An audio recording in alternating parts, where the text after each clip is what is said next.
मसीह ने यूहन्ना 19 उसकी 26 में फिर कहा, फिर यीशु ने अपनी माता और उसके चेले को, जिससे वो प्रेम रखता था, पास खड़े होकर देखा, अपनी माता से कहा, हे नारी, देख ये तेरा पुत्र है।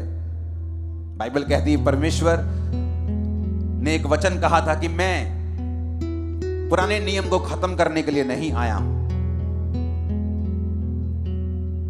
मत्ती 5 उसकी 17 में लिखा, ये ना समझो कि मैं व्यवस्था और भविष्यद्वक्ताओं की पुस्तक को लोप करने यानी गायब करने आया हूं। मैं गायब करने नहीं परंतु पूरा करने आया हूं। यीशु मसीह ने कहा, मैं पिता के वचनों को गायब करने नहीं आया हूं, एक नया वचन बनाने नहीं आया हूं, बल्कि उन्हीं वचनों को पूरा करने के लिए आया हूं। उन वचनों में जो पहलोठा होता था, जो बड़ा बच्चा होता था, वो अपने माता और पिता की देखरेख करता था।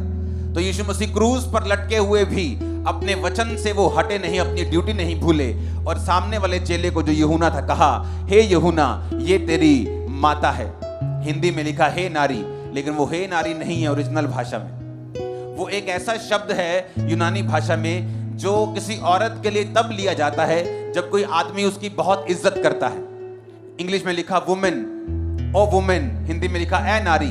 ए नारी, जब मैं आपको बोलूं ए नारी, तो कई बार ये इतना रिस्पेक्टेबल नहीं लगता, लेकिन यीशु मसीह ने जो शब्दों का प्रयोग किया यूनानी भाषा में, जो ओरिजिनल बाइबल लिखी गई है, जो ओरिजिनल वचन जिस भाषा में लिखा गया है, उस भाषा में उस वचन का मतलब था रिस्पेक्टफुल एक औरत। जैसे परमेश्वर अपनी माँ को देख रहे थे, परमेश्वर ने कहा ये तेरा पुत्र है, और उसको कहा यूहन्ना चेले को कि ये तेरी माता है। और बाइबल कहती है वो चेला उसी समय उस माता को, जो परमेश्वर की अम्मा को, अपने घर में ले गया। और बाइबल कहती है फिर वो दोनों मां बेटा ठहरे, जबकि यीशु मसीह को मालूम था कि यीशु मसीह के बहुत सारे भाई बहन थे, मरियम के और भी पुत्र बेटियां और भी बच्चे थे, लेकिन परमेश्वर ने उन बच्चों को मरियम को नहीं सौंपा। बाइबल कहती है कि प्रभु यीशु मसीह ने ड्यूटी किसकी लगाई? यूहन्ना की। क्या यूहन्ना उसकी कोख से जन्मा हुआ था? नहीं, लेकिन यीशु मसीह क्रूस पर भी आपको एक मैसेज दे रहे थे। वो क्रॉस पर से भी आपको एक मैसेज दे रहे थे कि जो स्पिरिचुअल फैमिलीज हैं, कई बार वो ज्यादा मैटर करती हैं हमारी फिजिकल फैमिलीज से। हालेलुया। यीशु मसीह अपने भाइयों से बोल सकते थे कि भाई साहब, अम्मा का आप ध्यान रखना, तुम पहले उठे हो, मैं तो जा रहा हूं। लेकिन यीशु मसीह ने यूहन्ना को बुलाया, अपने चेले को बुलाया, एक आत्मिक बंदे को अपनी मां की ड्यूटी को सौंपा। आज से 18 साल पहले अगर मैं अपने परिवार की बात को सुन लिया होता तो शायद जिंदा भी ना होता, गुनाहों में, नशे में, जुए में, गलत कामों में पड़ा होता अगर मैं उनकी बात को सुनता। क्योंकि वो बोलते थे कि क्राइस्ट में नहीं जाना, मसीह में नहीं जाना। और मेरी जो स्पिरिचुअल फैमिली थी वो मुझे बताते थे कि अड़े रहना और खड़े रहना और परमेश्वर को छोड़ना मत। कई बार आपकी जो स्पिरिचुअल फैमिलीज हैं, क्योंकि जो परमेश्वर का मकसद है, जो परमेश्वर की बुलाहट और टारगेट है, वो परमेश्वर आपके मेंटर के मुंह से, आपके पास्टर के मुंह से, आपकी चर्च के मुंह से, वहां से वो आपके दिल में डालता है और आपसे वो बात करता है। पवित्र आत्मा आपके सेवक के जरिए से आपसे बात करता है, आपकी स्पिरिचुअल फैमिली के जरिए से, क्योंकि जो टारगेट, जो बुलाहट है, वो एक कांटेक्ट पॉइंट है, वो एक जरिया है उसे पूरा करने का आपकी लाइफ में। और कई बार हमें अपनी फिजिकल फैमिलीज को इग्नोर करते हुए भी उनकी बात को सुनना पड़ता है, क्योंकि हमें पता है अगर हम उनकी बात को नहीं सुनेंगे, अगर मैं उस समय अपनी स्पिरिचुअल फैमिली की बात को ना सुनता और अपनी फैमिली की बात को सुनता, तो आज वो भी बचाए ना जाते, मैं भी ना बचाया होता, आप लोग भी यहां नहीं बैठे होते। तो मेरा स्पिरिचुअल फैमिली की बात को सुनना मेरे उद्धार का कारण ठहरा, मेरी चंगाई का, मेरी बरकत का। आज मेरे फादर मिनिस्ट्री में, मेरी मदर मिनिस्ट्री में, मेरे सब फैमिली मेरी सेवकाई में है। ये उसी कारण हुआ कि मैंने स्पिरिचुअल बातों को नंबर 1 में रखा, स्पिरिचुअल फैमिली को सुना, और आज वो भी बरकत में है जो मुझे पीछे खींचना चाहते थे, आज वो परमेश्वर में चल रहे हैं। यीशु मसीह का बोलने का कोई ऐसे ही नहीं बोले उन्होंने शब्द, उन्होंने ऐसे वो चीजें को नहीं बोला, उनका एक मकसद था।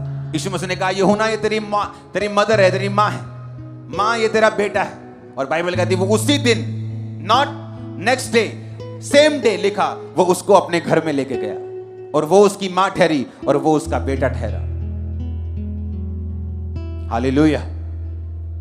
अगर मैंने अपनी स्पिरिचुअल फैमिली की बात को ना सुना होता तो मैं आपको दावा करता हूं मैं यहां ना होता। हालेलुया। मेरे घर में इतना कलेश रहने लगा था और इतनी धमकियां जाती थी पास्टर्स को कि एक दिन उन्होंने फैसला कर लिया था और मुझे आने से मना कर दिया था। कहते थे आपके जो फैमिली हमें पीटेगी, वो हमारे पर कुछ प्रॉब्लम करेगी, आप यहां मत आओ। लेकिन जो ग्रुप के मेंबर्स थे हमारे, हम मिलते थे, छुप छुप के प्रेयर करते थे और हम फोर्सफुली ये साबित करने में लगे थे कि नहीं, हमें चर्च नहीं छोड़ना है। और वही हुआ, मैं जीता, खुदा जीता और शैतान हारा। इमेजिन करो, खुद उन्होंने मना कर दिया था फोन करके कि यहां मत आना। और मेरे जो टीम मेंबर्स उनको बोल दिया था कि अंकुर को बोलो कि ना तो अपनी ऑफरिंग लाए, क्योंकि ये ऑफरिंग अगर मना नहीं लेके आएगा चर्च में तो घर वाले बरकत नहीं पाएंगे, जब बरकत उड़ेगी तो अपने आप अकल आ जाएगी।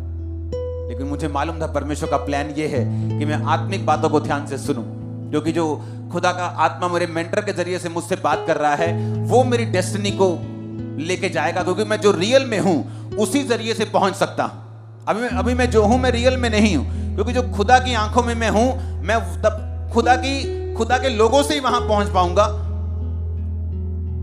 हालेलुया। कई बार ये कड़वे साग पात की तरह लगता है। जब स्पिरिचुअल मैटर्स के लिए आपको कई बार अपनों को दुख देना पड़ता है, ये कड़वे साग पात की तरह लगता है, क्योंकि यीशु मसीह ने कहा जब मुझे खाना तो कड़वे साग पात के साथ खाना।